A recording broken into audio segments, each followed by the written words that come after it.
I know it's scary, guys, but just try and get through it, okay? Just breathe. Oh, wait, we're live. Oh, I'm sorry. Okay, so today we have for you, the Dry Apologist is back. Ah, yeah, you thought he would never come back. You were there 2 weeks ago. You saw what a takedown it was. You know, I had his feet to the fire. He starts getting all nervous. He's like, oh, I got to go be in a debate. I got to debate. I got to run. Yeah, I believe you're a Dry Apologist. So now he, after much cajoling, and I had to invite John here to hold his hand. He said he would come back for one more takedown. So today we're going to hold his feet to the fire. This time there will be no more apologies from the Dry Apologist. If we catch him disseminating, we destroy. Dry Apologist, you want to introduce yourself? Ah! Yeah, well, I've been here several times. I have a channel, Dry Apologist, so people could check that out. And John, you want to introduce yourself too? I mean, everyone knows who you are, but this is a different context. You're officially a guest as opposed to a streamer. Yeah. I'm writer John Buck on Twitter. I'm not really a writer. My name is more aspirational than really descriptive. But I like to write different stuff in my spare time. Like I wrote a whole teleplay on the top antinatalism. Yeah, antinatalism. And I do some other writings. I'm planning on doing. I've been writing a script for my YouTube channel for the past 4 months. So I'll eventually get to it at some point soon. So. And are you on TikTok? Can we find you on TikTok doing dances? No, I just browse. I don't actually post any content to TikTok. Okay. Now, are you on Parlay, John? Did you just ask me about that, or are you actually officially there? I wanted to check it out since I heard some famous Christian apologist was on there. Yes, but very well known one. I had to create an account, and I was like, I don't want to have to worry about creating a whole nother account, so I just put it aside. I might create one at some point, but I doubt it. I believe Dry Apologist is on there. He doesn't post. You don't post very much. Oh, I created one and I didn't really like it, and I haven't gone back, but I'll probably go back at some point. Once you get canceled by Twitter. Yeah, for his movie takes, I'm sure. For his movie take, he might actually get canceled for that. He won't get canceled for the rest of his behavior. It seems to be fairly civilized. No, but it's also there's stuff I post on there, what I was trying to explain, John, that I won't post on Twitter proper because I don't want to debate it. You know, if you post people shouldn't be tearing down statues, you'll have 3 probably atheists, but any anti-SJW type will be it's not necessarily the Confederate statues that I have an issue with, even though I don't think those should be being torn down. You know, you can vote to have it removed. But stuff like that, I'll post on Parlay because it's non-controversial there. It'd be controversial on Twitter, and it's not stuff I really feel like debating. So that's what I use it for, just to post more centrist point of views, I guess you could say. Non-SJW stuff. All your spicy takes are hidden away. Yeah, my hot takes. Yeah. Hot takes. I'm voting Republican. The Democrats have gone insane because I think they might have this time. No, a lot of times I'll vote for the Democrats, but nowadays they kind of scare me. How far left they go is anybody's debate.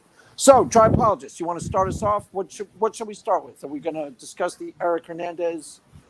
Yeah, let's go ahead and discuss that. So, I'll let you go first because. Well, why don't you watched? What did you watch originally? You watched the Eric Hernandez Aaron Ra debate, and then did you watch any of the analyses afterwards? I watched parts of a little bit of the breakdown, but mainly just the debate. And pretty much my takeaway with those arguments is, and you had done a video on that topic recently, is that they're pretty solid at, or at least whether those are the best arguments or not. I know he uses different ones sometimes, but I think you can make a pretty solid case for the immateriality of consciousness. I find it pretty implausible that consciousness is material in the way that our brain matter is, they're equivalent, but that doesn't thereby mean it's the soul.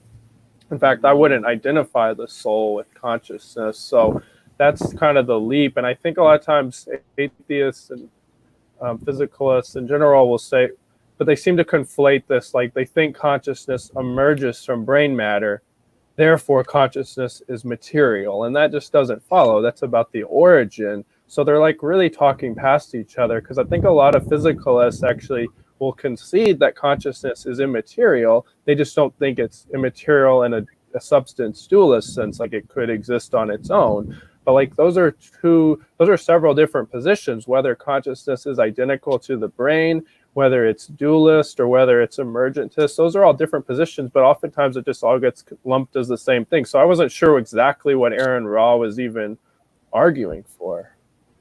Yeah, well, there's a lot to parse out in just what you said. John, you want to weigh in before I talk? Did you watch the debates? And you have opinions on substance dualism, right? I watched the debate. I was kind of disappointed with Aaron Ra's response, since he wasn't actually, it's seemingly not taking a direct position in regards to the ontology of mind. It seemed like he was sort of making an emergentist position. I've heard elsewhere that he's a neo-panpsychist, in that like you can't escape consciousness at a fundamental level. So that's like, in order for there to be consciousness now from base material has to have some semblance of consciousness within it. He didn't really go into that in this debate, but I think that's sort of his response to the hard. Right. Well, okay.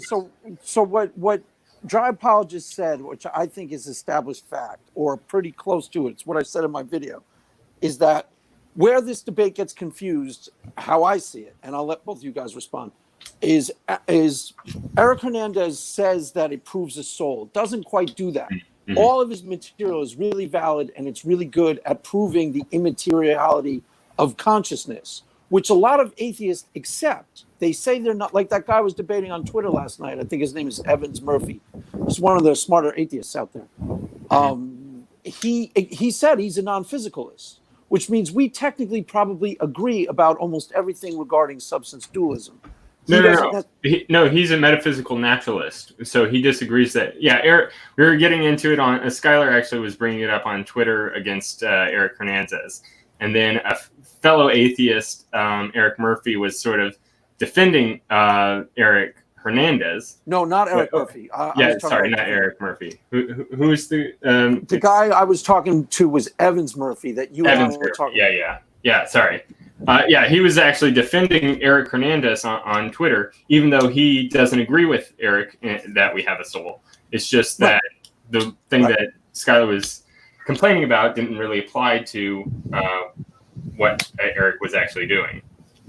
Right. Well, that's the confusion, is that even when I watch Pine Creek's analysis, Pine Creek took it all as this doesn't prove a soul. It doesn't prove a soul. I think all three of us agree. But it definitely, if it doesn't quite prove that consciousness is immaterial, it kind of sort of strongly proves it, right? Caleb, wouldn't you say? Or am I? Oh yeah, like I said, I think that the arguments are solid at proving consciousness is immaterial, or at least there are some arguments. I don't actually think the ones that Eric Hernandez presented were the strongest, but they were, there are good arguments, I think. But yeah, it doesn't mean that's the soul, because consciousness could be an emergent feature of the brain. And in fact, I think that's kind of plausible. I think of the soul as like the life force of the body. So I hold to a hylomorphic perspective, which Eric Hernandez doesn't.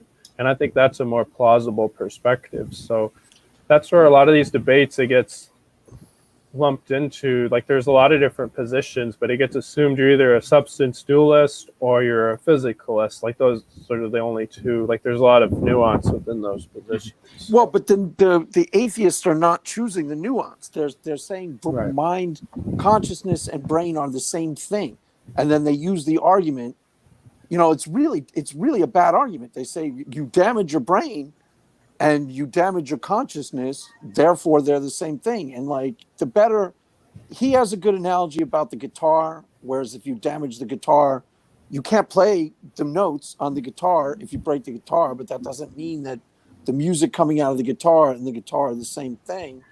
And then the better example, Braxton Hunter, I think, used in his analysis, which is the radio station. If you damage the radio, you don't get the broadcast from the radio. But the thing being broadcast out of the radio, the music, the FM station, is not the radio. It has very little to do with it in some senses. So that's a good analogy, I think. Would say either of you. Right, and people were confusing. I saw some of the reviews. People were confusing that guitar analogy that he makes because they're like, oh, well, the guitar is physical and the notes that it plays have to come from the guitar. But the only point that Eric is making with that is that something can be causally related and yet distinct. So like consciousness in the brain. Yeah, so I think that's the only point he's making. And in that sense, the guitar analogy works. But he's making that point, and that's a solid analogy. And people, Aaron argues with that.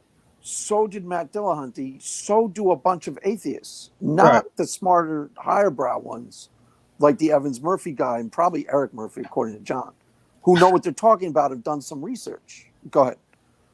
Right, there's a lack of nuance. That's what I was saying earlier. It gets conflated like, well, if consciousness comes from the brain, then it's material. And like that just doesn't follow. It could be immaterial and emerge from the brain. Like there are different perspectives on it, and it all gets lumped into like two binary positions, which, that debate, people just end up talking past each other because, there are these different positions. Right, but the point of being the Christian apologist in the debate is to prove. I don't think you can prove a soul based on what we know, but you could easily prove the immateriality of consciousness or get close enough to it that most, clear-thinking atheists would accept it. Do you agree with that? Yeah, but it doesn't prove the soul, depending upon your perspective on what the soul. I mean, it wouldn't prove that your consciousness can exist on its own apart from the brain, and I don't know of any argument that'll prove that.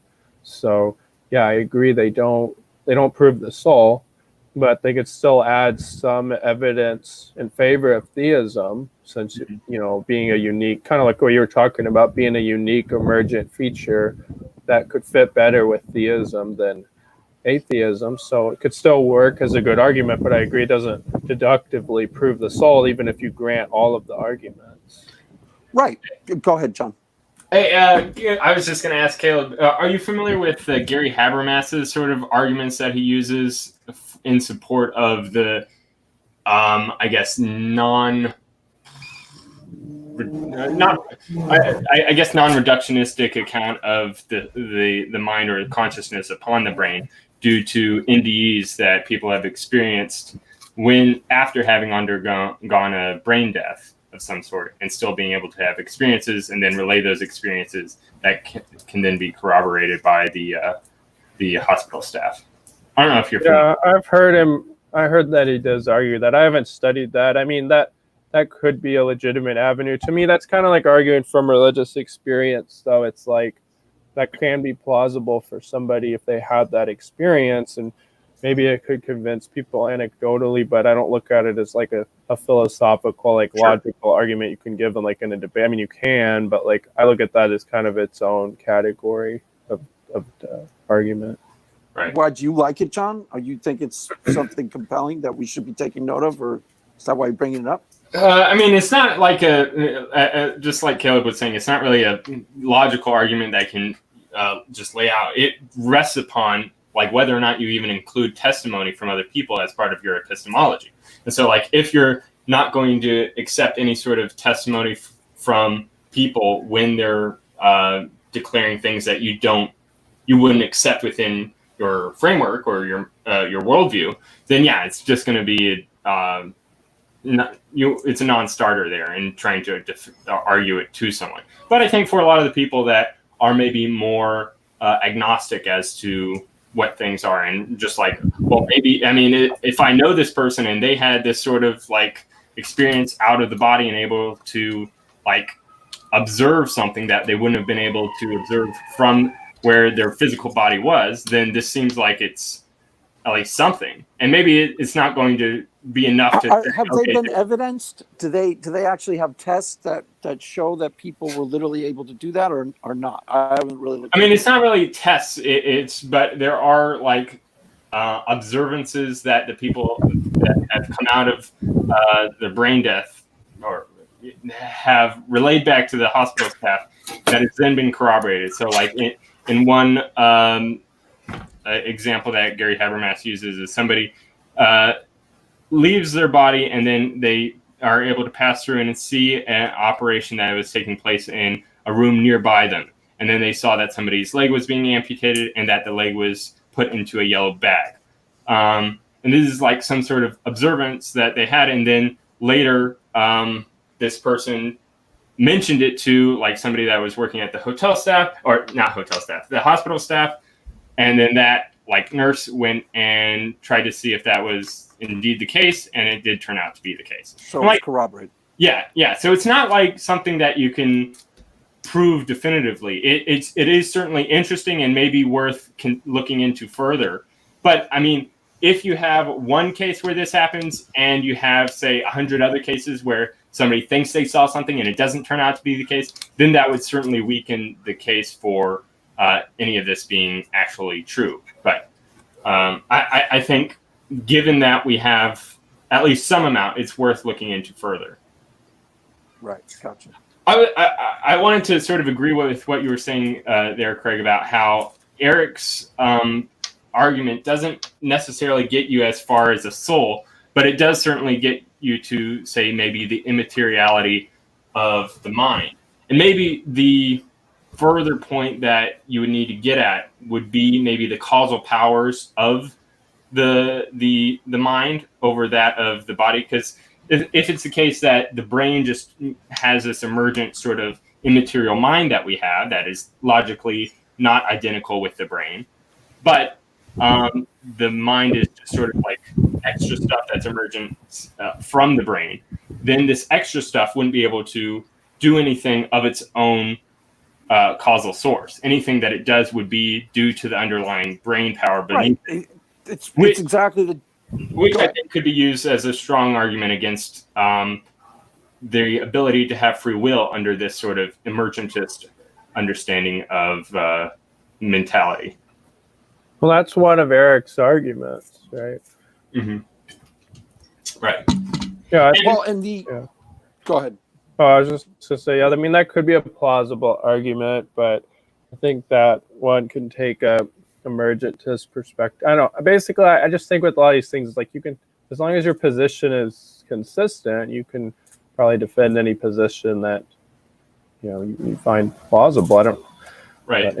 In fact, I was just reading John Searle's paper, Why I'm Not a Property Dualist. And his position, even though he's a naturalist, even though he believes that the mind is not necessarily emergent, but I guess the only things that the mind is composed out of is material physical objects, he still believes in libertarian free will.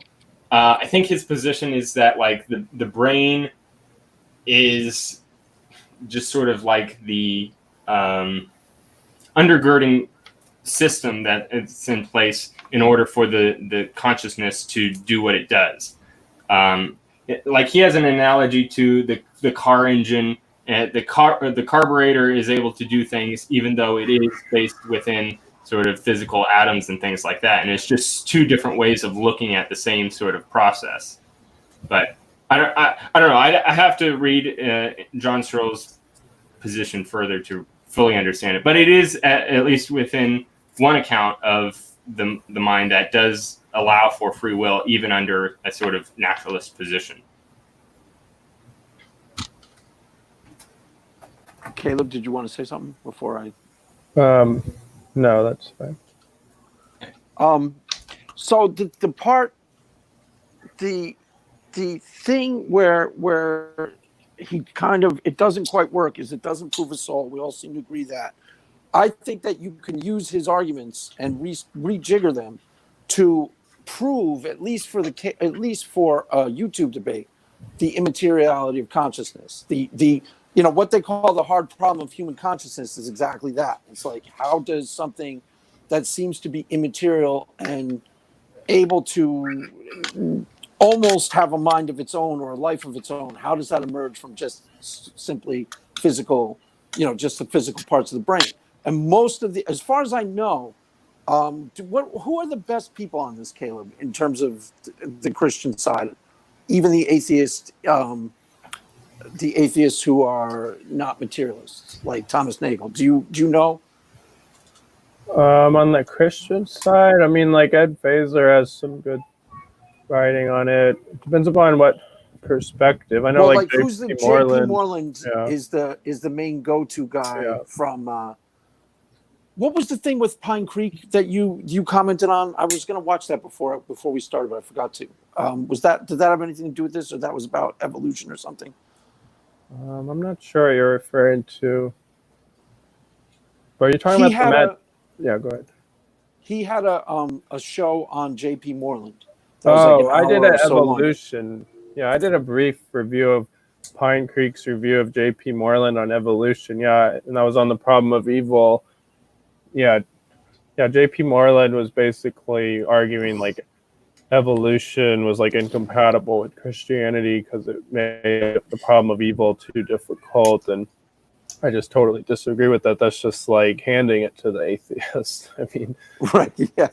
And again, like it's a facet of natural evil. So I would apply my theodicy, and there are some others that you could try to use. And I just read a book recently on that topic, a new book. But anyways, but yeah, that was what my video was about.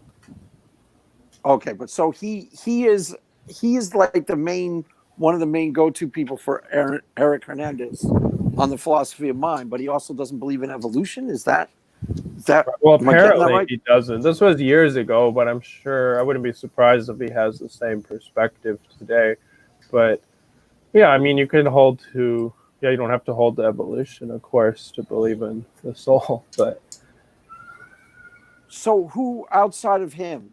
There's J.P. Moreland, Thomas Nagel. Well, Thomas Nagel is not a Christian, right? But no, I know, but he's actually he does a lot of stuff on. Right. There's a whole like group of atheist scholars. Right, like John Searle, David Chalmers at the beginning. Yeah, David Chalmers. They're pretty good. David Chalmers is probably the best person to appeal to. Well, I don't know if the best, but he's the guy. He's an atheist, and he framed the debate really around the heart problems. So I think he's a good go-to to show, like, I mean, he's kind of maybe like the authority, at least one of the top authorities. And yeah, that's what I was. Colin McGinn is another one who doesn't think there's a clear reconciliation. So I mean, there's a number of atheist philosophers of mind who are pretty big who don't think that it's such an easy fix.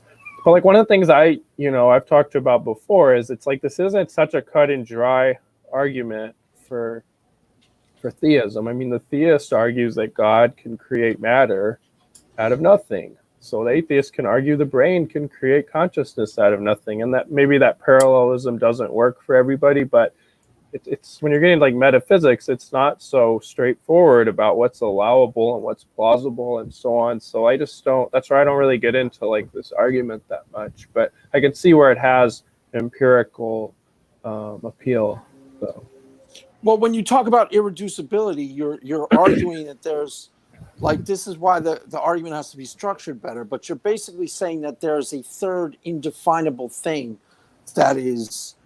I mean, the sentence I always use is by definition miraculous, because that seems to be what's going on. And that's how it provides evidence for the theist case, that something appears. Yeah, it's emergent from the properties of the brain, but something appears that totally has a life will of its own. So that freaks out an atheist who's paying attention, because it can't be accounted for using strictly, material is the only thing.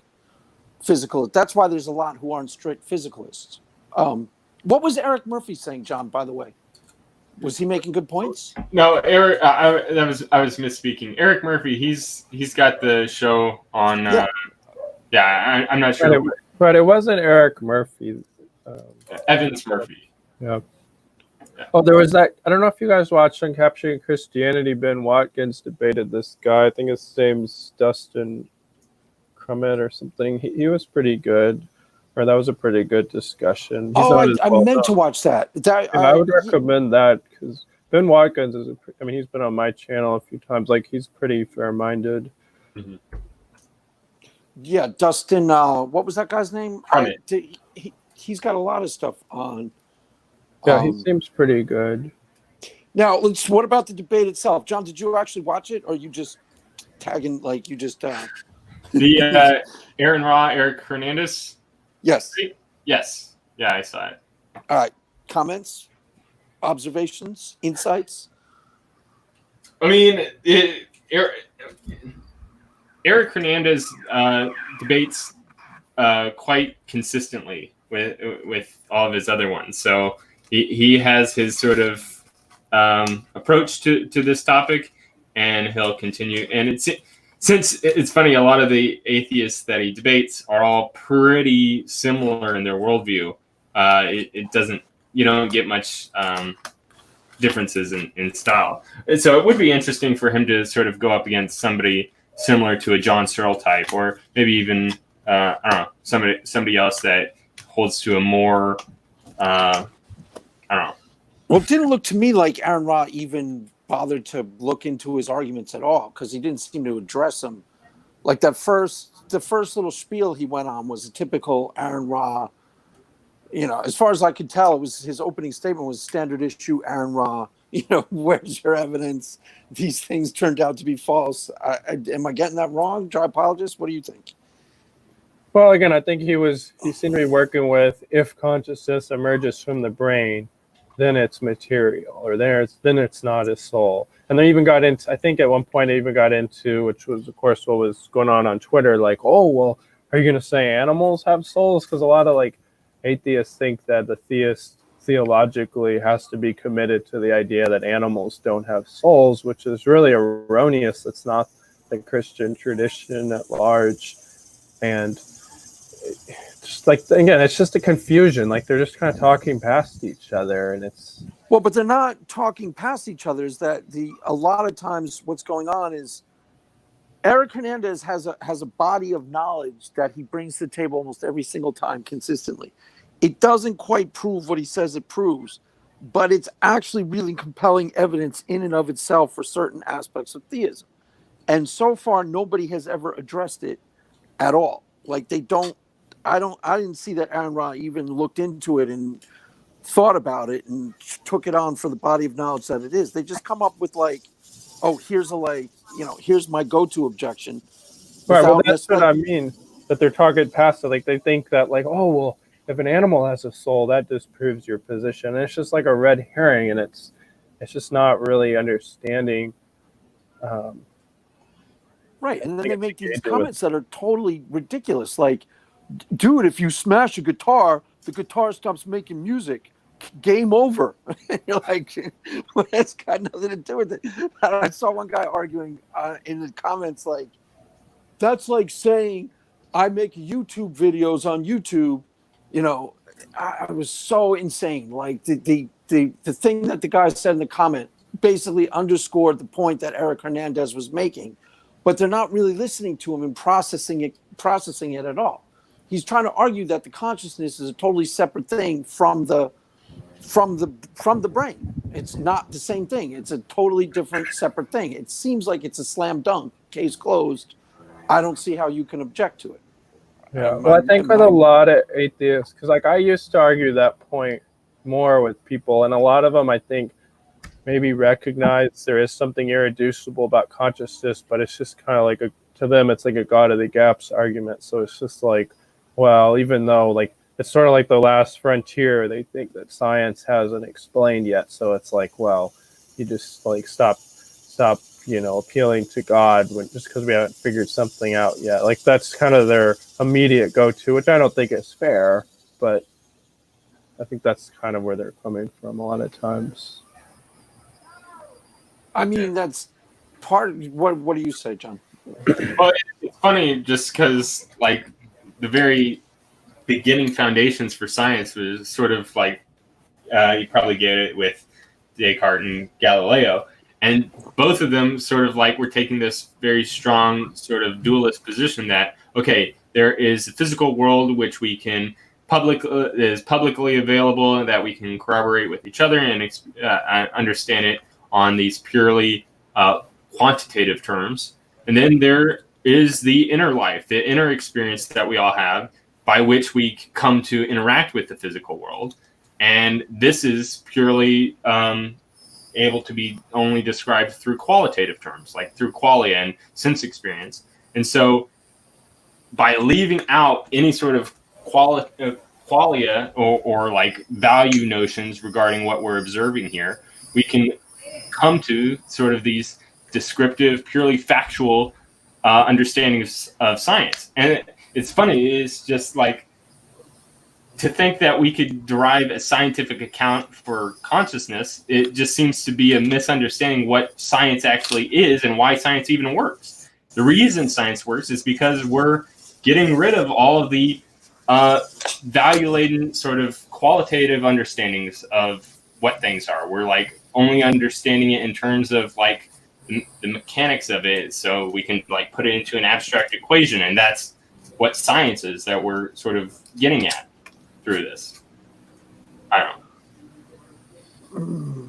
What do you say, Tripod? What do you make Well, of I this? just think that going back to what I said earlier, the hylomorphic account is more plausible and it's more holistic than substance dualism. So if somebody's going to argue it, I think they should take that approach. And I think it comes across as more plausible, unless like this substance dualism does make it seem like it doesn't really add anything, because somebody thinks like, well, the body is operates on its own, and the soul just comes across like a free rider in a way, and it's not the intention, but it does come across that way. And I think, and that's always plagued it, and I just think it's not as good of an approach. So what's the hieroglyphic one? The hylomorphic. Well, the Heimlich maneuver one that you're talking about. Well, it goes back more like Aristotle and like Aquinas, and that the soul is the life force or form of the body. Now, I don't really argue for forms, but the idea that it's more the unifying principle of the body. So it could be the cause of consciousness and maybe the source of it, but you could even grant the brain as the source of consciousness, but the brain can only have the operations that it has, these unique operations, because of the soul. But the soul permeates the whole body. It's not just the consciousness in the brain. And it doesn't make the consciousness seem like this extra add-on where somebody's like, thinks like, oh, well, you have the body working on its own, and then you have this extra soul.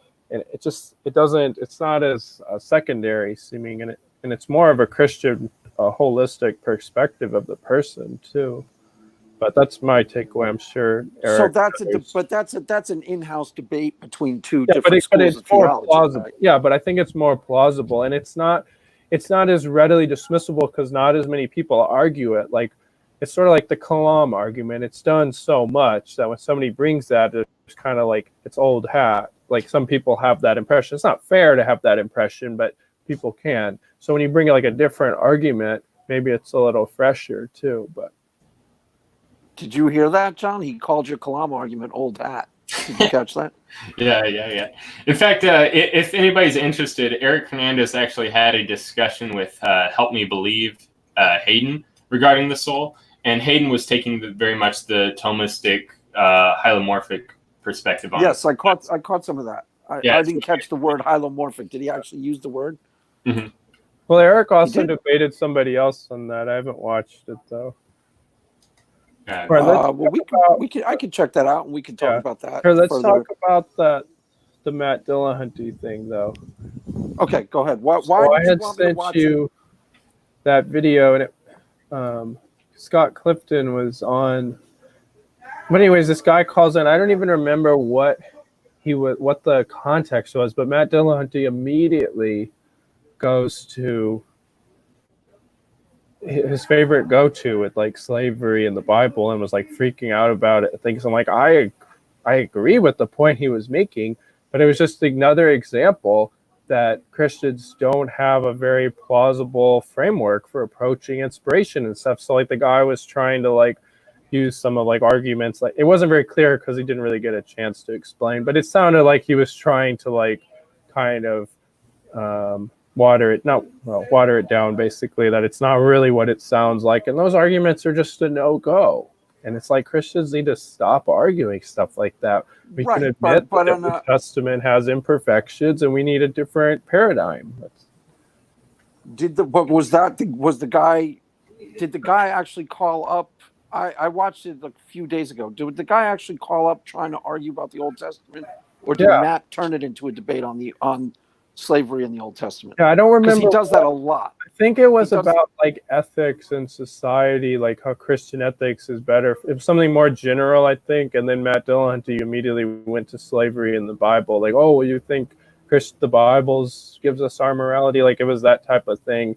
And then it just kept going downhill until finally I think they kicked the guy or he left.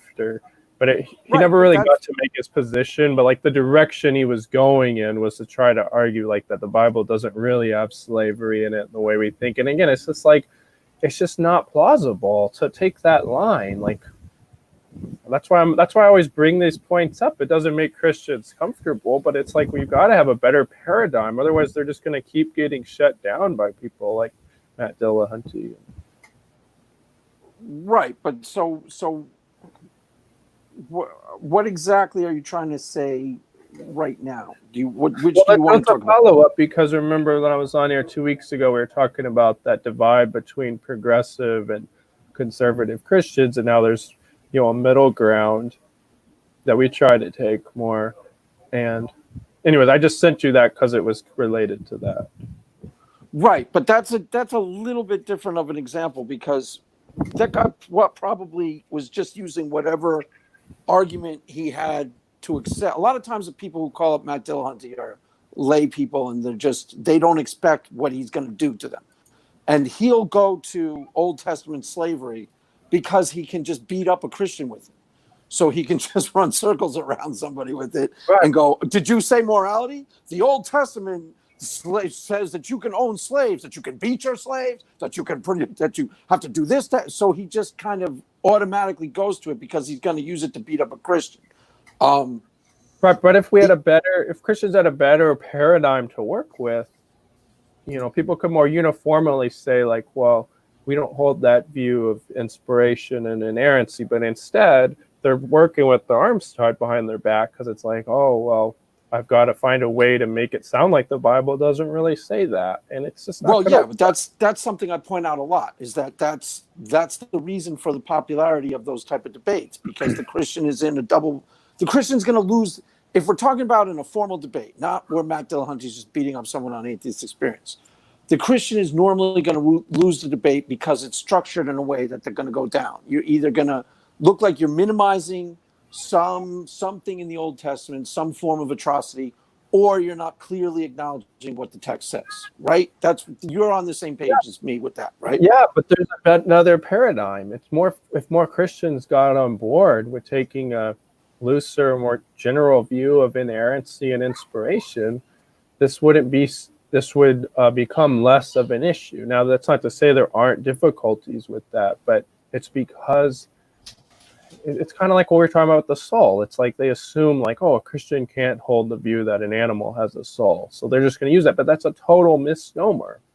Well, not all Christians have to be committed to the idea that God endorses slavery because the Bible has slavery in it. And the only way to get out of that is to try to argue the Bible doesn't have slavery in it, and then it's just like a dead end.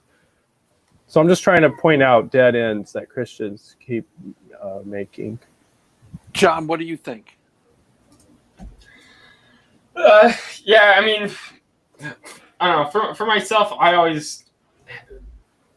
I actually think that like theological issues are more of an in-house discussion than in between. Like, I think it's better to get the atheist on the actual side of like agreeing with theism before ever going into any sort of like particular theological doctrines, things like that. So I don't know. I usually just try to steer clear of those types of discussions as best as I can. Mostly because I'm like most not even sure how much of Scripture is necessary or factual, or whether it's intended to be factual, or whether it's right. You're Peter.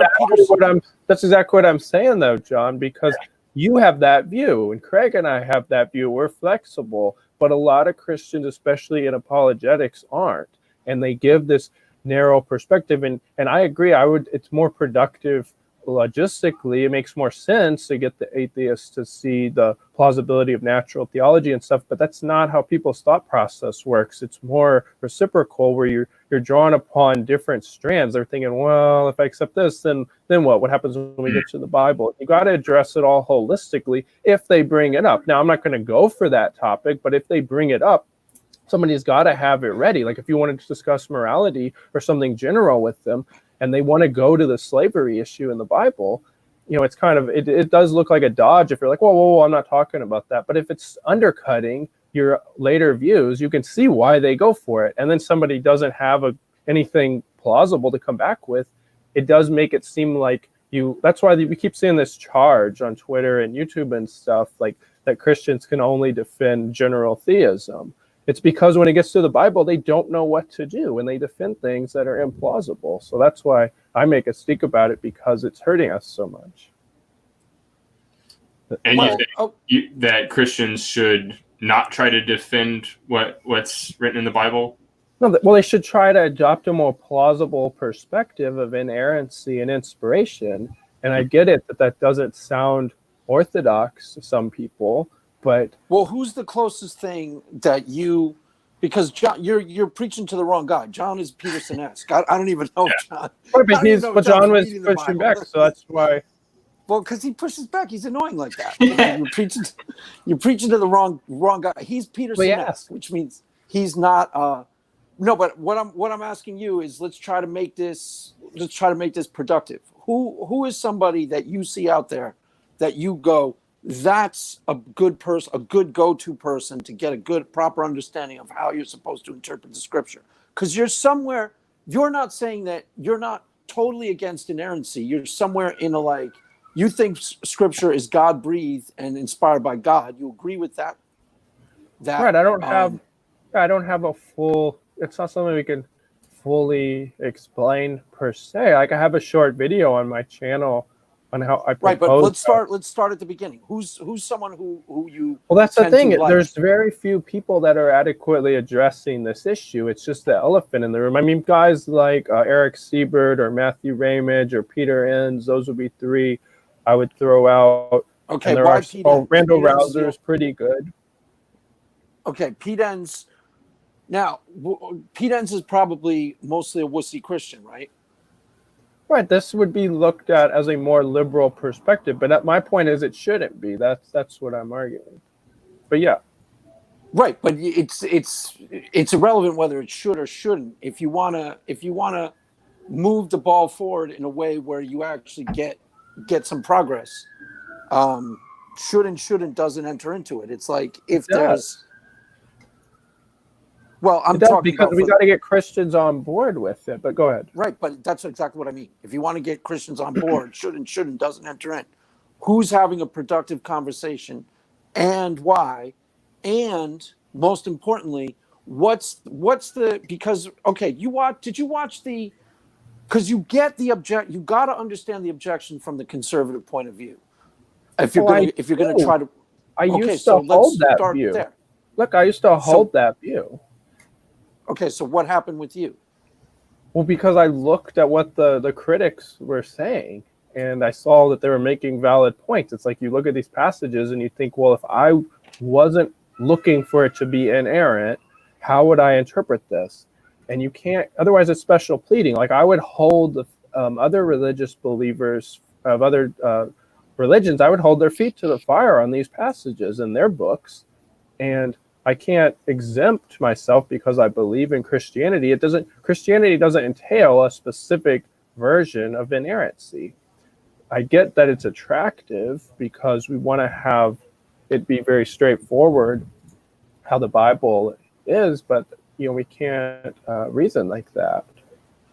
Well, We can't okay, just so assume that God inspired the Bible just like how makes it easy for us to do theology. right, but the question is the thing is so what I'm trying to point out is that it's so complicated, and there's emotionally intense reasons why people are slow to adopt other positions. So, for example, do you remember the girl who I brought up, the Alyssa Childers, when she was talking about you know who I'm talking about, right? Right, She was talking. that was what started this. Yeah. Okay, so the progressive Christian versus because you're not quite a progressive Christian, right? Right, and that's my whole point. Like, I think conservative Christians can hold this view. Right. Well, you're going to have to make a more passionate and Well, that's what I'm defense. trying to do, Craig, because that's what I'm trying to help you do. Right, there were church fathers who held this type of view. So it's not like it's a crazy view that was just, very recently. And I'm trying to get more. I know you guys are open to that type of perspective, whether you fully adopt it or not.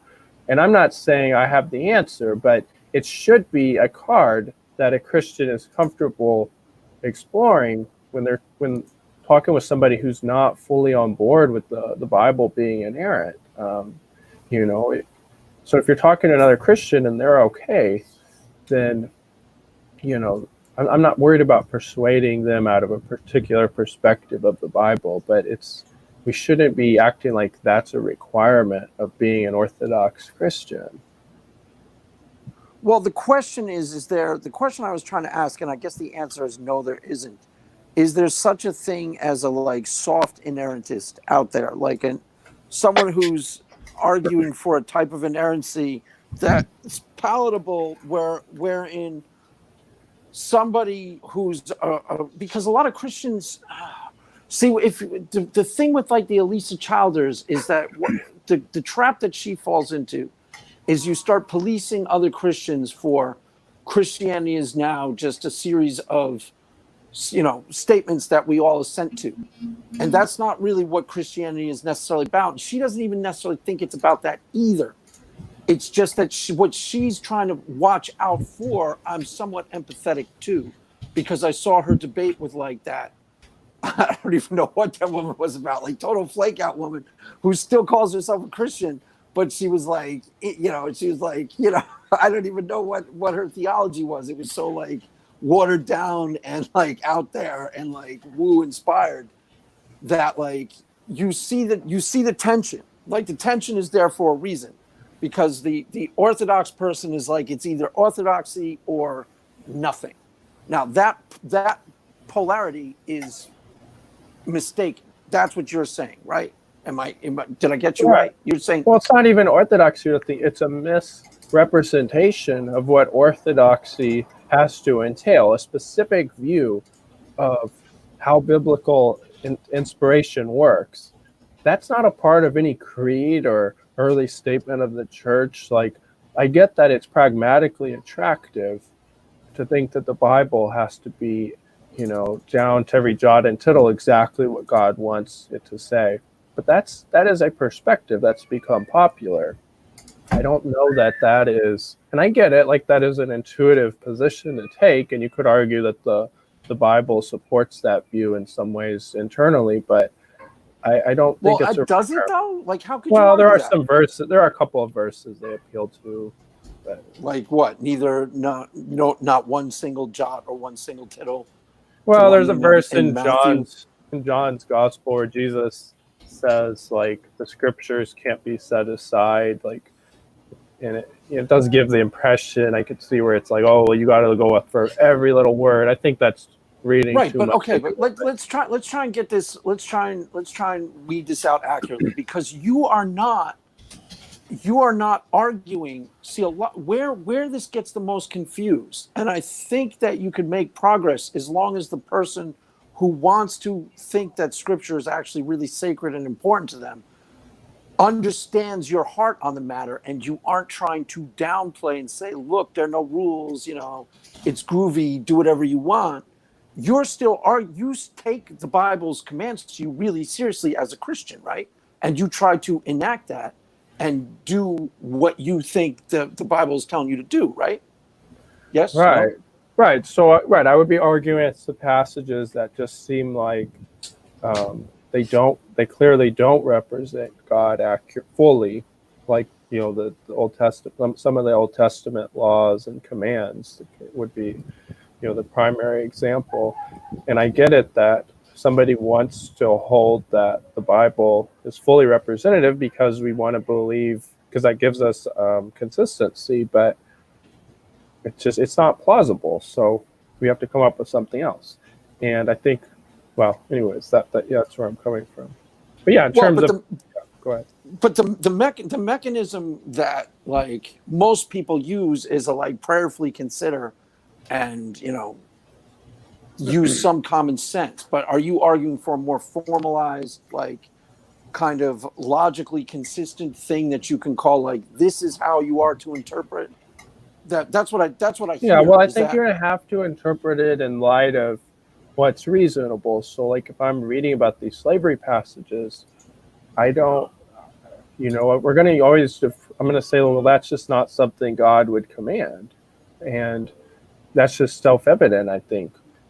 But I get it that there are other passages where it's like, well, how do I know that the Trinity is taught in Scripture? And there, I do think you have to apply a kind of, intuition. I mean, still you can apply this kind of like, well, if the Bible is inspired, we can have confidence that the major doctrines are going to come out in it, like the Trinity and incarnation. For example, but I'm also but I am Catholic though too, so I can more easily defer to like, well, this is what the Church is saying. Like, I'm not just going with the Bible. I do think that could give me a little bit of leverage, but I don't. But anyways.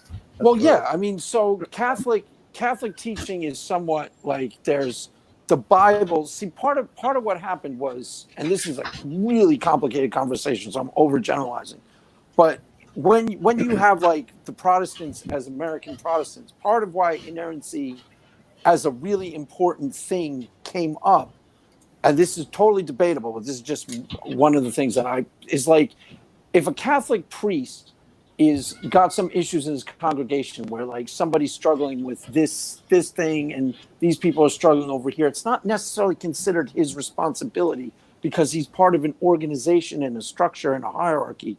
So it's not like individually looked on as he's as much accountable. Whereas like a Protestant person is kind of like his own independent church, like a Joel Osteen is his own independent organization, even though he's technically part of an organization. It's a lot looser. It's like a confederation. It's like a lot looser structure. It's almost like a franchise. So it seems to me like part of the leaning on the Bible as inerrant was part of has something to do with that, because there's a structure to Catholicism wherein it isn't just the Scripture, it isn't just your prayer life, it's also church teaching, tradition of church teaching, sacraments, like all of that is considered part and parcel of everything, right? Do I understand that correctly? Right. Yes. John, what do you think before I go on? I don't know. I just feel like I'm sort of outside of both of this scope. I mean, I've come to no real positions regarding the inerrancy or lack of an inerrancy regarding Scripture. So I don't know. It's not something I've yet come to. So you're happy with your Jordan Peterson videos, and you. I mean, I'm not happy with it, but it's where I'm at right now. I mean, the church. So the Catholic tradition has been pretty conservative about biblical inerrancy. That's basically what like mainline conservative Protestants would argue. But recently, the church has become more open to like biblical scholarship or recognizing some of these difficulties and interpreting it more allegorically, like the Old Testament. So I do think the Catholic Church is moving more in that direction. And I think a lot of Protestants are too. But anyways. But yeah, it's not an easy issue, but it's like we can't have people embarrassing themselves when they call into the atheist experience and they're trying to argue that the Old Testament doesn't teach slavery or doesn't Right, but have that's not. But slavery. in that particular example, it's not an organic embarrassment because Matt Delonte knows what he's doing, and he's steering people towards those passages on Right. purpose because he knows he can beat somebody with that and use them as his chew toy for the next 5 or 10 Well, minutes and then hang up on them. even if you don't use that example, but there are conversations outside of that where this is a reoccurring issue. Like I know people like that this was a major reason, at least that they cite, for why they're no longer Christian. And I know that we've talked about how that doesn't logically follow, but I think it doesn't follow for us because we have a more flexible, we're more open about how inspiration might work. But if somebody really believes that biblical inerrancy in this really strict sense is a requirement of being a Christian, and they no longer believe in that, then that can be a cause of them losing faith. And we don't hold that view. Well, but that's exactly what happened with someone like Dr. Josh and with someone like right. Drew.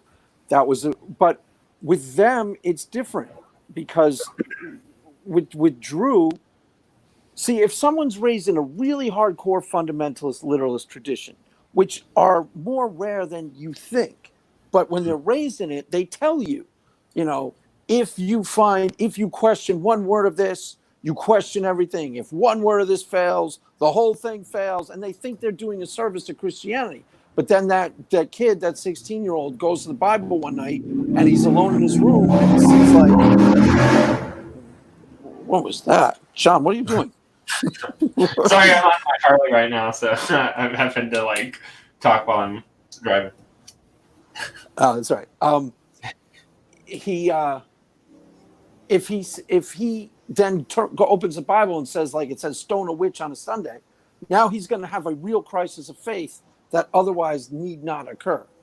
A normal person who I became a Christian, and this is why I don't struggle with this, because I became a Christian and then I read that scripture after I've been like a committed Christian for a year, and then you can just kind of go, well, that's weird, put it on the back burner and go, I don't understand why the Bible says that. Put it on the back burner and never really think about it again. I'm sure there's a good explanation. That's how a lot of people would approach it. I'm sure there's a good explanation for that. One day I'll go look up William Lane Craig's answer, but I'll put it on the back burner for now because they don't really care all that much. See what I'm saying? Right, I get that, but it depends upon where you're coming from. Like that worked for you, and these are issues that I didn't really know much about growing up, but they did bother me the little bit that I knew. And it wasn't until I started studying apologetics that I got into it more. And it was, eventually I realized that there just needs to be a more plausible perspective that's adopted. But some people can't make that jump, at least they say. And I get that, at least from a logic, whether that is the reason or that's the reason they're using. I mean, we don't know, but it is a legitimate logical objection if they hold that, you have to hold this view of inerrancy and the Bible says this, and that's what biblical scholars, for the most part, who aren't teaching at such and such universities, they hold this interpretation. So you got to take your pick. And it almost becomes like a young earth creationism type debate, where it's like, oh, you either hold to an irrational view and then preserve your faith, or you give up your faith. And it's like, that's such a false dichotomy. Right, but the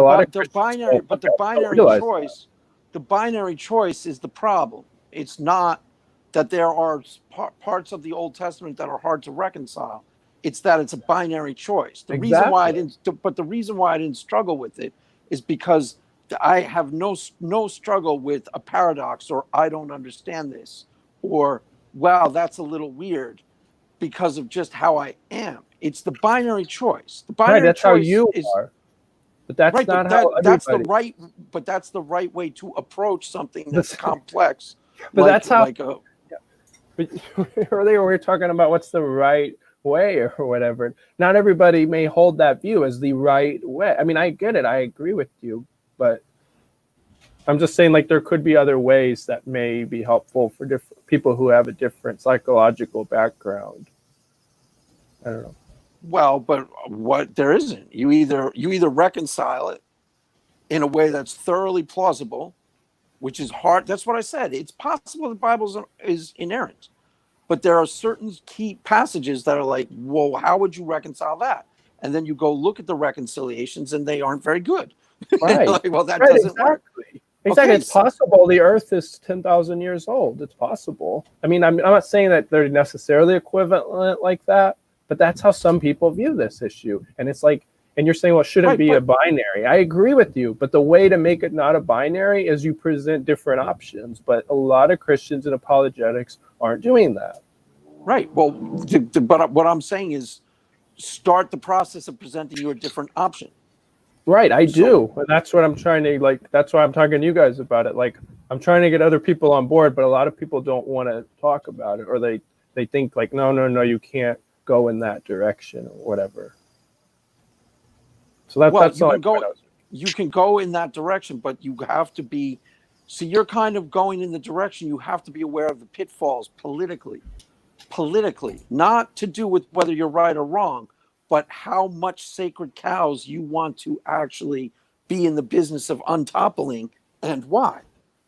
You can't undertake a project that fraught with peril, that fraught with what's the right word? See, what when you have someone like Elisa Childers, this is why you kind of have to be empathetic to the conservative Christian, because I get what the conservative Christian is afraid of.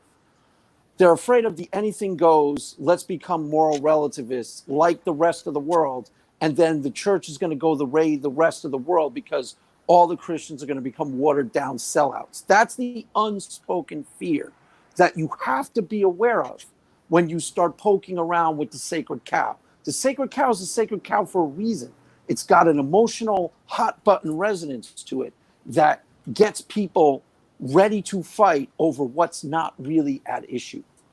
Did that make sense? I think that made sense. All right, I get it. Yeah, it's one of these like hot button issues, but it's also it is also a stumbling block for some people, and I just think it should have more flexibility. But I get it that it's like one of these things that it's like, well, whatever position you adopt, it's going to have. But look at what I was trying to say. Look at what I tried to argue about Peterson. Look at the difference between Jordan Peterson and Pete Enns. Jordan Peterson, everybody lets him interpret the Bible the way he interprets it. Actually, I don't know Pete Enns. The only one I know is Rob Bell, because he's controversial. The reason he's controversial, he's not respecting the sacred cow. Not that it's his opinion of, this scripture we should view a little bit more allegorically. This scripture, nobody actually cares about that. He's not respecting the politics and the hot buttonness of it. He's disrespecting it, and he's kind of deliberately getting in the face of the people who want to be more literalist. Does that make sense? Jordan Peterson is respectful, but he doesn't. He's. Well, yeah, you should be respectful. I agree, but like I don't have a problem. Well, yeah, I mean, I get where you're coming from, but it's just, we do know of a lot of people though that cite things like that as a reason why they're no longer Christian, or at least claim that that's a reason. And it's like, I think we should respect where they're coming from with that reasoning and try to find a more plausible way to approach it. Now, they may not, care, or they're, accept that answer, but that's just right. So, okay. So, who was I thinking of? See, like Jordan Peterson, never gets in trouble with how he interprets the Bible. Nobody expects him to be a literalist. The Christian preacher, people expect you to be somewhat of a literalist, right? Or the person who's, well, like people might, but that's kind of what I'm arguing with Jim. When you had your debate with Jim, you had a way of parsing it out that I thought was actually kind of useful, where you said, here are the sacred non-negotiable truths, and here are the things that are not necessarily up for grabs, but these aren't sacrosanct. Nobody needs to die on this hillside. Okay, that's a lot more intelligent way of parsing it out than just, don't be a literalist. Wait, sorry, it's a lot more intelligent than what? Than just like, we got to be progressive. or whatever. Right. Well, hold on. Yeah, I'm not arguing we should be progressive. Right. I'm saying that, yeah, we need to figure out. Right. Well, I'm trying to make sure that you're not misunderstood as arguing that we should be progressive, because that's what I was trying to get you to vocalize. Right. So, and that's what I was telling the Jim Majors in our debate on church tradition, which I think I probably could have handled parts of that debate a little bit better, but I was trying to emphasize to him, like he was saying, like if the global, I don't know if he said it had to be global, but basically like if the flood and Noah's story, if that wasn't historical, then Christianity is basically false. And like, to me, that is just way too huge. Like you could be pretty conservative and not hold to that story being right. literal. But when an atheist is adopting a literalist position, it's a total farce, because they're not, I don't mean if Jim listens, I don't mean you, Jim. Well, it is, because they don't care. It's just like when I was on Twitter and I argued the problem of evil with Pine Creek, an atheist jumps on and goes, the basic argument there is that's not what the Bible says. Well, the guy doesn't fully believe that the Bible's inerrant. So he's arguing for inerrancy even though he doesn't believe it. Why? So he can play gotcha with Christians? That's an inauthentic argument. It shouldn't be tolerated. I mean, you can play around with them on YouTube and debate them, but it shouldn't be internally tolerated as an authentic argument, because it isn't.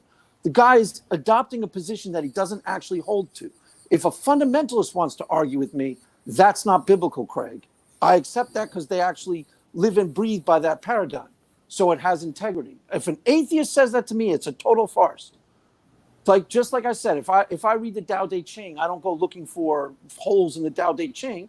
I either think it's got something to teach me or something to say, or it doesn't. But I don't judge it based on a standard of inerrancy that I don't hold. So for an atheist to argue it is totally fake, you should undercut the whole premise. That's what you should do in that argument, because it's fake. That's been my point. And I'm not sure if I'm articulating that well enough yet. But the difficulty is, like, somebody like Skylar is going to say, well, Craig, like, you need to defend.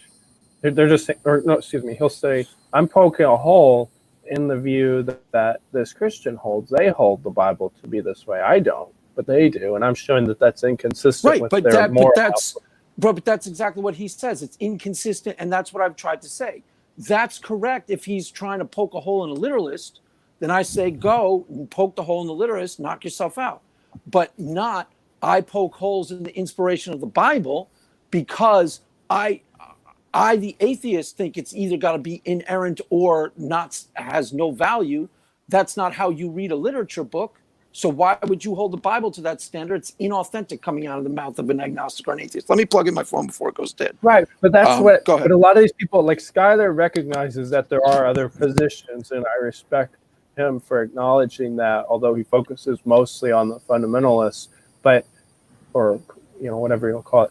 But some atheists, I really think, don't, especially those who maybe aren't involved in YouTube debate, I don't know, but like maybe aren't as well read, or however you want to put it, they don't know that there's a third option. You intuit that there's other options. John and I intuit there are other options, but some people don't think that way. At least it seems. It's very binary. It's like, no, it's cut and dry this way. But what we should be under, how I totally agree with you. But what I'm saying is we should be arguing against the binariness, because that's the actual problem. Yeah. That's exactly my point.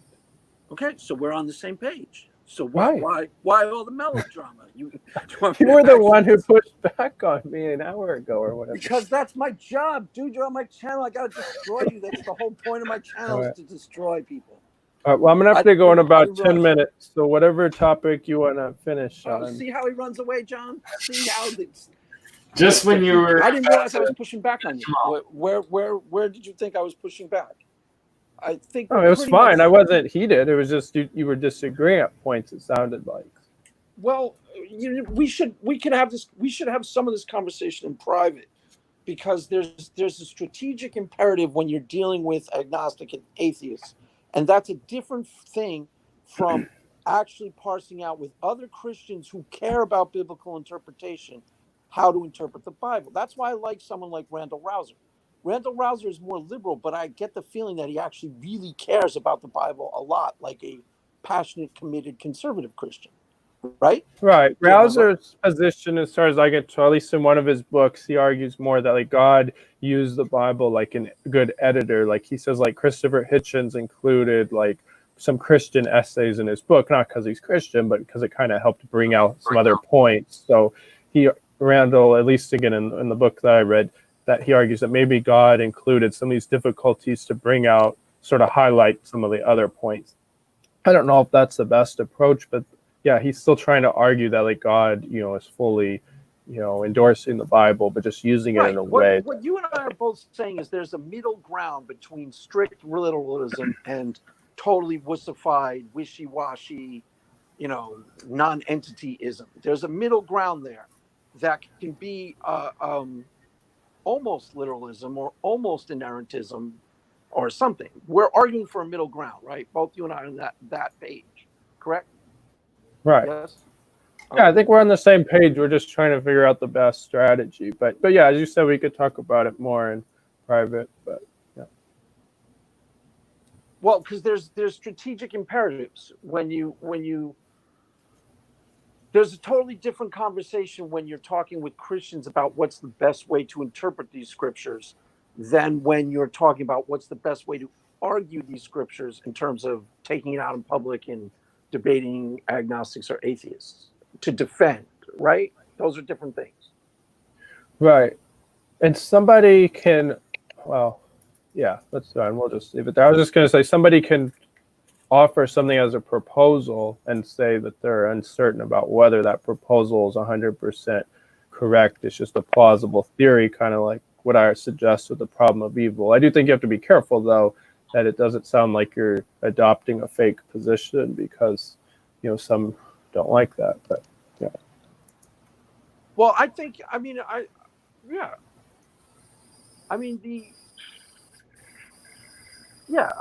with that. I mean, you don't get into any debates on this topic, do you? Maybe you well, not really, but nobody wants to take it. Like that was what I was trying to get Skylar and Dr. Josh to debate. But since we take, when we were discussing the debate we ended up having, they didn't want to take. Skylar didn't want to take that debate because we aren't his target. Because we don't take, fundamentalist type perspective. But most don't really want to debate that topic. Is my impression. Most atheists or most Christians? Oh, both.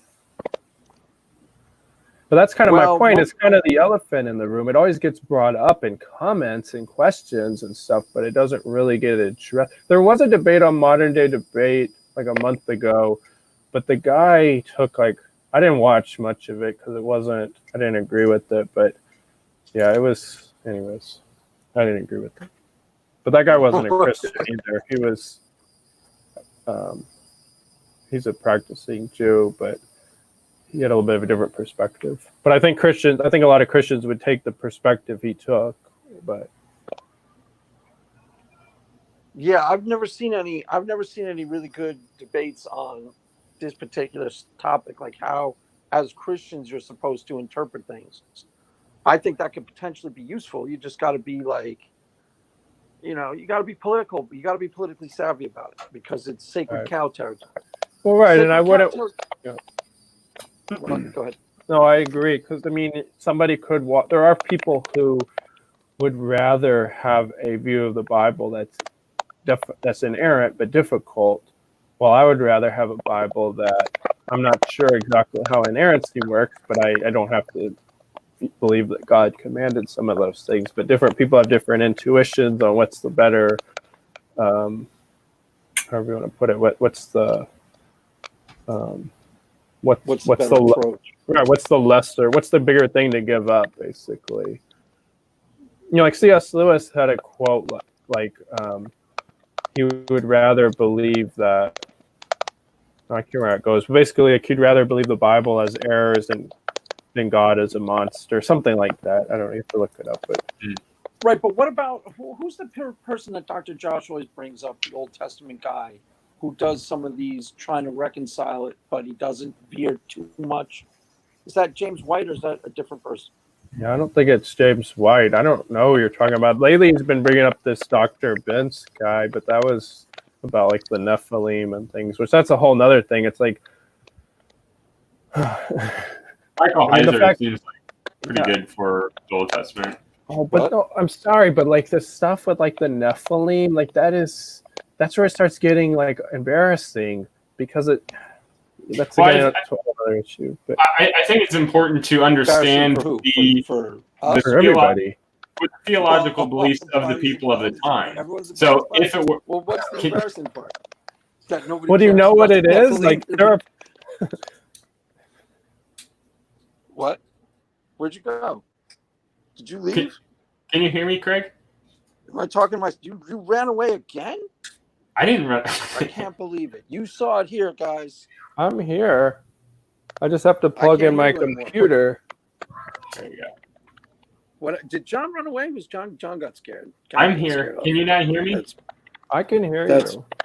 All right. Oh, you well, can. Craig. For a minute, you dropped out. I thought you ran off again. Said this. Oh, I got to go to a debate. I didn't watch any of that Nephilim back and forth. Well, do you want to school me in as to what? Oh, there's all kind. No, what's it's all going on? kinds of stuff. There's like a bunch of people, and again, some of them are my friends, and they know I disagree with them, but they'll like. There's just a lot of Christians who just, like adopt this view that like the Nephilim is literal, in like Genesis 6, and that helps explain things. And like Skylar's been all over that lately, and it's like that just makes things more difficult. Now you're arguing that there are these giants, and like it adds nothing. It just makes things more difficult. But that's my view. That's I Heiser's saw position. that he had a video It is. titled The Nephilim. Well, I know but that didn't he. watch it, and I'm can't not hear sure who he was responding to. So I didn't check it out. A lot of these subjects are like, they're kind of beside the point. When you're dealing with a lot of the are you there? Can you hear me? Yeah. You're gone, aren't you? I can't I'm hear you. here. Oh, were you not talking?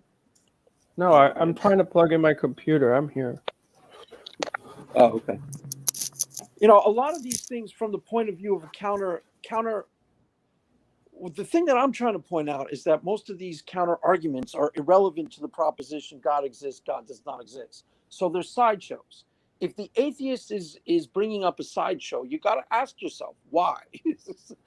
It's not because you got to be somewhat smart about why is the atheist bringing up something like this if it's not relevant to the proposition God exists, God does not exist, because they think they've got us they think they can score some points invalidly, right?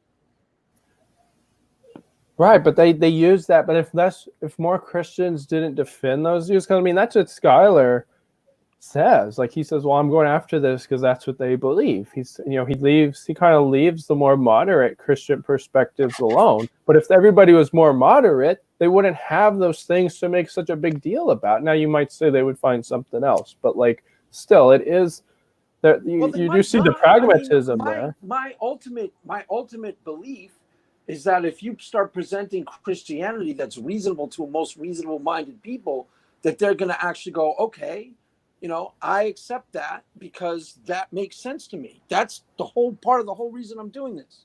That like I think if you present Christianity, because I consider myself an eminently reasonable person, and I became convinced of Christianity, so I don't see it as all that far-fetched for anybody to become convinced. So they might not find other bullcrap objections if you stop giving them the opening to like the standard ones. They recognize that the standard ones are irrelevant to the proposition God exists, God does not exist, right? Well, sorry, but what do you mean by the standard ones? I'm not sure what you're referring to. Well, there's a whole cottage industry of counter apologetics. 50% of them are what? 60, 70% of them are Old Testament violent scriptures, slavery in the Old Testament. That's about half. Problem of evil, now you have 70%. Are there any other things that I'm forgetting that aren't being debated out there? Or am I? Well, those are the main like by positive I mean like where they're presenting a case. It's usually right. Stuff like that. But the other thing they like to use is, you just don't have evidence for that, and that sort of like weak atheist approach. But right, but that's an if someone's saying that sincerely, that's an invitation to say, okay, here's the evidence. Here's how I became convinced that there's a God. And here's how somebody. So that's an actual invitation to a real conversation. That's not a counter apologetic, that one's actually relevant to the proposition God exists, God does not exist. Most of the other ones aren't, right? Yeah, I mean that one I get, but I'm just saying, like you said, what other things are they arguing? So I would say those are the main things. It's usually bringing up difficulties in the Bible, asking for our evidence, and maybe bringing up the problem of evil. And I mean, more philosophical-minded atheists might get into like some of the discussions I've had recently on my channel, like, can God be timeless and things like that. But that's not going to be your your more outspoken atheist on social media is probably not going to get into that quite as much. By the way, did you watch that physics argument with T Jump and Rick something or other? It was on Modern Day Debate 2 days ago. No. Okay. What did the guy argue? I'll make a video about it. It was pretty interesting. He was basically arguing from quantum physics. It was something new, something I hadn't heard before. Was it like what IP argues? It's somewhat similar to the older digital physics arguments of IP. Is it the same thing? It's not quite the same thing, though. You watched the IP hard consciousness video, right? No, not yet. Oh, you didn't? Okay. Did you watch the older digital physics arguments? I have seen him argue it, yeah. Okay, it's somewhat similar to that. Potentially a little better. It's hard to say because the debate was kind of weird. But I'll do an analysis of it at some point in the next couple of days, or maybe a week or so. But you should check it out and tell me what you think. Now, so what conclusion did we reach? Everyone should be like us. Is that how we figured? Is that the conclusion we came to? Dry apologists. Everybody should be more like us, more intelligent and open-minded, and then yet still holy at the same time. Yeah, I mean, pretty much. Okay, good. I agree with that. That sounds right to me. What did we come to a conclusion? What do you think?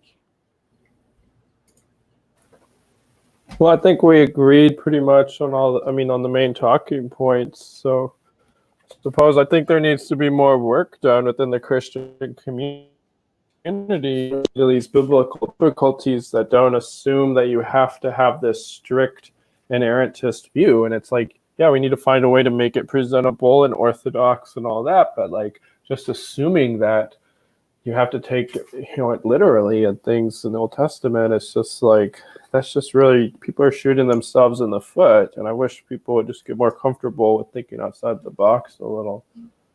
Mm-hmm. But that's where I come from.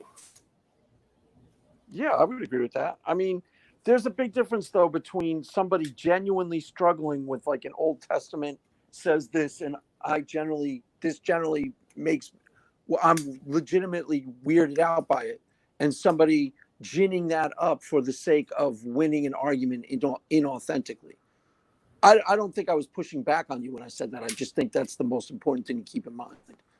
Like, right, it is, but the thing is that the person who's on YouTube debating is probably pretty set on their view, and they might be adopting any argument just to win a debate, but there could be people on the fence that are really troubled, and that could be the straw that breaks the camel's back. They think, wow, like I saw the Christian debater, and they weren't sounding like they were up on the scholarship on this, or they sounded like they were, like it just.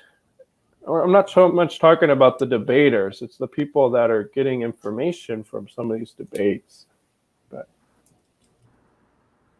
right, but yeah, I mean, I agree that the person who may be genuinely struggling, you should try to answer the question to the best of your ability. That's a different thing though than in the context of an actual debate, because most of those people aren't genuinely struggling with it. presenting it as a form of elaborate gotcha. Right, they are, but it still is an argument. So it's like, sure, it's a gotcha, but it still is the point they're bringing up. Like I can say, like I didn't know about these passages all that much, and then I started listening to like Christopher Hitchens debates and Sam Harris debates, and they would bring these points up, and I would wait for the Christian to give a good response, and they never came, and that bothered me until I finally came to the realization that you can have a more flexible view about how God might have inspired the Bible. And I mean, I wasn't going to abandon my faith over the issue, but like I got why it was a difficult issue. So, Caleb, how would you sort of give a case for why? I wonder if Jordan Peterson would consider himself. I know Craig can't hear me, so sorry. No, he talks about against that a lot. Well, why Christians should hold to the Bible as being important, even if they don't agree with the exact propositions. Craig, I'm here, but I don't think you can hear John. He's been talking. No, he's not muted. I know I'm not. So John's been talking, so I'm going to respond to him real quick. I don't think you can hear him. John, sorry, can you repeat that last point? Yes. So what would you say to maybe help a Christian who does want to hold that the scripture is important for theology and all of that, but also that we need not take it in its sort of more fundamentalist, literalist notion?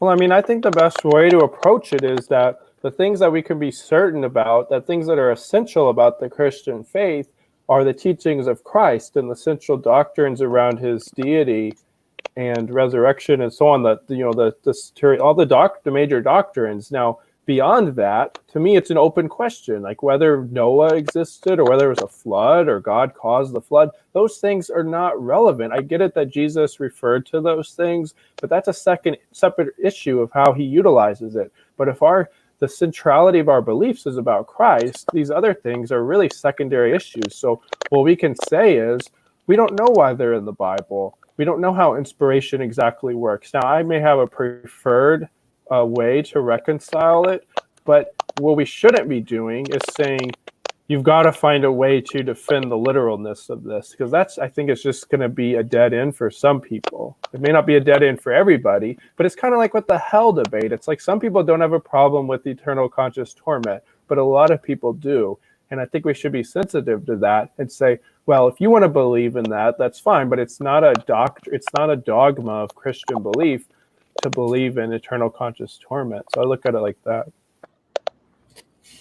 Do you think that might sort of diminish the fullness of Christianity if you're only focusing on whatever it is that's there in the Gospels and the following writings? No, I think Christ is the fullness of Christianity. So I get it that God was involved in the Old Testament, but how that worked to me is a secondary issue. Well, like, would you maybe take a sort of Petersonian-esque position that while it may be the case that the stories of Noah and the flood or Adam and Eve or Job are not like historical biographies, but they do contain important theological wrestlings that the authors were going through at the time that be still important to look back upon. In sort of maybe a similar way, it's important to look back on the Odyssey and the Iliad within Greek culture. Yeah, I mean, that's kind of what I'm suggesting with what I'm arguing for. But, okay, so is there a reason to maybe think that the Old Testament has a higher importance or priority than, say, writings like the Odyssey or the Iliad? Yeah, because it's part of the organic inspiration that God was using to prepare people for Christ. I don't think God was at work, per se, in the Iliad and Odyssey, but he was at work in some sense in the Old Testament. It just doesn't have to be in this strict literalist sense, like every single thing is, literal and exactly what God wanted to convey in those exact words necessarily. If somebody wants to hold that view, they can, but I don't think it should be a requirement. So you do still hold that, like, they were divinely inspired in some way, and like what extent or how we're to understand that we might not have access to right now. Right. Right. So I have that. Yeah, I have a brief video on my channel on kind of how I look at it. Yeah. Okay. That helps clarify, I think, quite a I bit. get it that it's still difficult. It's not like the position that I'm suggesting is easy, but it's like we have to find a way to pave a path forward, because it's kind of like with the hell debate. It's like, yeah, I get it. Every position is going to be difficult, but it's like, what's going to be the best position?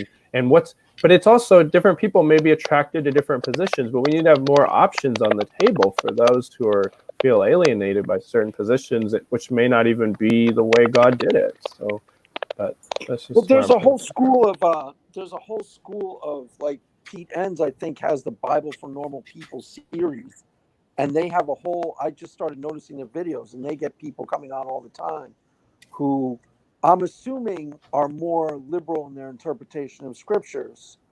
Um, you're more politically conservative, because a lot of times these people are politically liberal, and that doesn't necessarily help the arguments, because right. that's what a lot of the Christians who are politically conservative associate with the liberal interpretation of the scriptures, and that's where some of the pushback comes from the Right. political. So if you want to take up this cross, it would help you to make sure people know that you're politically conservative. Right. Well, so now Bishop Barron, so in the Catholic wing, he's politically conservative, and he takes a more moderate perspective to this too. So like to refer to somebody who's more Right. How much blowback does he get? Do you know? on this issue? I don't think as much, but he gets a lot of pushback on his view on hell, because he's like a hopeful universalist. He hopes that everyone, he thinks it's possible that nobody's been sent to hell, but he's saying he's not, holding that view, but he's hopeful, and, it's possible. At least that's how I interpret it. I guess mainly what he says is it's possible hell is empty, and he's gotten a lot of pushback from conservative Catholics on that. Mm-hmm. But people really haven't pushed back on his view, because he takes like an allegorical view of the Old Testament violence, which I don't think is very plausible, but at least it's acknowledged, at least it's trying to, but that's kind of like what we're suggesting. So, yeah. So what, John? How much were you muted? I didn't notice. Do you have more to say? I wasn't saying very much. It seemed like only for the last 10 minutes or so that you couldn't hear me, but it was only for that main conversation that I had. Can you hear me now, Craig? Yeah, I can hear you. All right, I got to get going in a minute, so if there was some last point or something. John, did we destroy him sufficiently? What do you think? Yes, I do believe he has been sufficiently destroyed now. So yeah, we can let him go. Because last time he ran off, he did the same stuff last time. It's like, oh, gotta go be in a debate. Like, I didn't buy it last time either. I suppose. Well, so what do you think the path is going forward, Mr. Dry Apologist, for this particular set of issues involving this topic? Are you gonna debate people on it, or what? Well, I don't know, because it's not really like the issue I really want to focus on the most, but it's like it is something that more people should be aware of. But I get it that it's kind of scandalizing to some people, because that's just not where they're coming from. So it's kind of delicate. I don't really know what the best path forward is. Well, I would recommend against hosting debates regarding it. I tend to think that these sorts of things should be handled in private first, and if that doesn't work, then move out further from there. So yeah, if that's something that you want to see from other apologists, I guess recommend maybe having certain private discussions with them regarding this topic to hope, and maybe if you can provide them some sort of resource to help them out so that they can respond to the counter-apologists' critiques of the biblical passages in such a way that they won't be giving up something crucially important to their faith. Yeah. So here's how you wussify the scripture, so that Here's how you water down the message. See? That way, more people can go to hell. You water it down, exactly. they miss out. Yeah. I'd recommend not phrasing it like that, Caleb, though. I would right. recommend that. Yeah, I'm with John on that. All right. I Yeah, gotta that's head how out. like Pine Creek talks. What's that? So that's how like Pine Creek talks. Yeah. All right. Well, I'll let you guys. I'm gonna go. All right, so we are letting him go. I guess, are we shutting down, John? Shall we shut it down for the day? Yeah, I think so. I gotta go get some dinner. So. All right. Okay, so John is running. Both of them are cut and running. As is clear, I dominated the agenda for another day. Destroyed, debunked, dismissed, discredited. You saw it here live. He had no arguments. He's like, "Oh, we should interpret the Bible," and I'm like, "Which way do you think?" Or yeah, no arguments, none, nothing to present, nothing to say. So now he's cutting and running, and John is running with him. So you saw it here live, kids. Another victory for Team Craig Reed. There you have it. That is all for now. The mass is ended. Go in peace. Should I end?